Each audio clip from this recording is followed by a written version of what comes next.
একাধিক এলাকা পুরোপুরি জলের তলায়। মনসুকা সহ একাধিক জায়গায় স্পিড বোটের সাহায্যে উদ্ধার কাজ চলছে। এনডিআরএফ টিম, এসডিআরএফ টিম তারা উদ্ধার কাজের জন্য নেমে গিয়েছে, কেননা নাগারে যে বৃষ্টি তাতেই বানভাসী দশা পশ্চিম মেদিনীপুরের একাধিক জায়গা। সেই ছবিগুলো দেখাচ্ছি রিপাবলিক বাংলাতে, একেবারে এক্সক্লুসিভ। দেখুন, মাত্র কয়েকটা বাড়ি আর কয়েকটা গাছ দেখা যাচ্ছে। মানুষজন যাতায়াত করছে এইভাবে নৌকো নিয়ে। এক ঝলকে দেখলে মনে হবে যে কোনো বড় সড়ো নদী, আর সেখানে যাতায়াত করছেন মানুষজন। এটা একেবারে রাজ্য সড়ক, সেই রাজ্য সড়কের উপর দিয়ে ঠিক এইভাবেই নৌকা চলছে এবং এটাই কিন্তু যাতায়াতের উপায়। আমার ক্যামেরা পার্সন মৃন্ময়কে একটু দেখাতে বলবো, এটা হচ্ছে একটা বাজার এলাকা, এখানে কিন্তু প্রচুর দোকান রয়েছে, জনবসতি রয়েছে।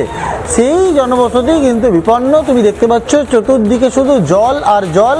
নৌকায় করে কিন্তু এই চাতালের ওপর দিয়ে এখন মানুষকে যাতায়াত করতে হচ্ছে। আমরা রয়েছি সরকারি নৌকায়, মানুষের সুবিধার কথা মাথায় রেখে এখানে কিন্তু পূর্ত দপ্তরের তরফে সরকারি নৌকা নামানো হয়েছে এবং এইটাতে করে কিন্তু মানুষজন যাতায়াত করছে। এবং যদি আরেকটা ছবি আমার ক্যামেরা পার্সন দেখাচ্ছে, তুমি দেখো ঘাটাল যে বিদ্যাপীঠ, একটি স্কুল, সেখানে কিভাবে জল ঢুকছে তুমি দেখতে পাচ্ছ। প্রত্যেকটা জায়গা চিত্রটা কিন্তু সর্বত্র এক পৌলমী, সর্বত্র এক, এবং যতদূর চোখ যাচ্ছে সেখানে কিন্তু জল আর জল।